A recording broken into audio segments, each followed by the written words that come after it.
এবার পুলিশ আধিকারিকের নামে এফআইআর রুজু ডায়মন্ড হারবারে। অ্যাডিশনাল এসপি মিতুন কুমার দের বিরুদ্ধে জোড়া এফআইআর, জামিন অযোগ্য এবং জামিনযোগ্য একাধিক ধারায় মামলা রুজু হয়েছে।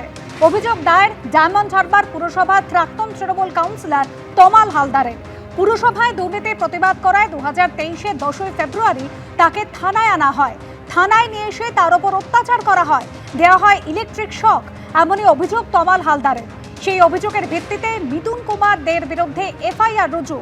ব্যক্তিগত উদ্দেশ্য চরিতার্থ করতে সম্পূর্ণ মিথ্যে অভিযোগ করা হচ্ছে। বিষয়টি অনেক পুরনো। থানাতে ডাকা এবং ছড়া সম্পূর্ণ আইন মেনে হয়েছে, দাবি করেছেন মিতুন কুমার দে। সোনাপাপুর জমি মামলায় প্রথম চার্জশিট জমা দিল এনফোর্সমেন্ট ডিরেক্টরেট। যে চার্জশিটে সিন্ডিকেট সংক্রান্ত বিস্তারিত তথ্য রয়েছে। কথা বলে নেব আমাদের প্রতিনিধি প্রকাশ সিনহার সঙ্গে। প্রকাশ, কি খবর রয়েছে? দেখো, যেটা ইডি সূত্রের খবর, সোনাপাপুর প্রতারণা এবং তোলাবাজি যে মামলা, সেই মামলায় প্রথম চার্জশিট জমা পড়েছে এবং গতকাল সন্ধ্যেবেলা ইডির আধিকারিকরা ব্যাংশাল কোর্টে যান।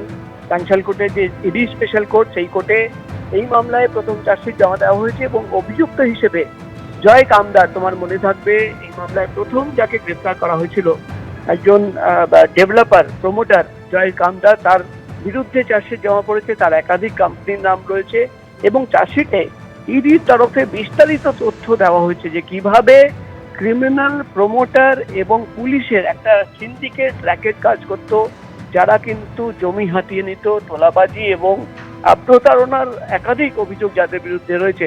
তুমি জানো, এই মামলায় শান্তনু সিনহা বিশ্বাস, সোনাপাপ্পু, তাদেরও গ্রেফতার করা হয়েছে। তাদের জিজ্ঞাসাবাদ করে একাধিক তথ্য পাওয়া গেছে।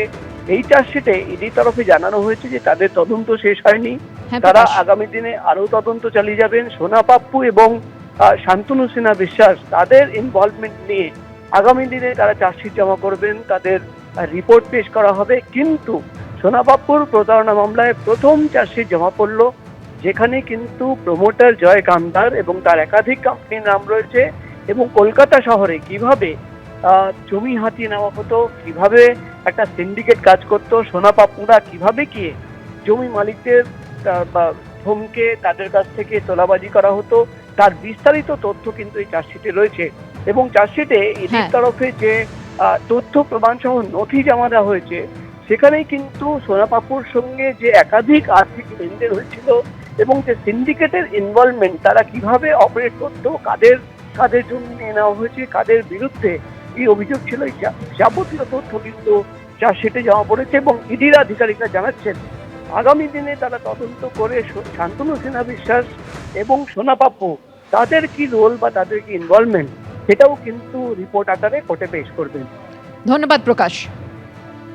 এবিপি আনন্দ, এগিয়ে থাকে, এগিয়ে রাখে।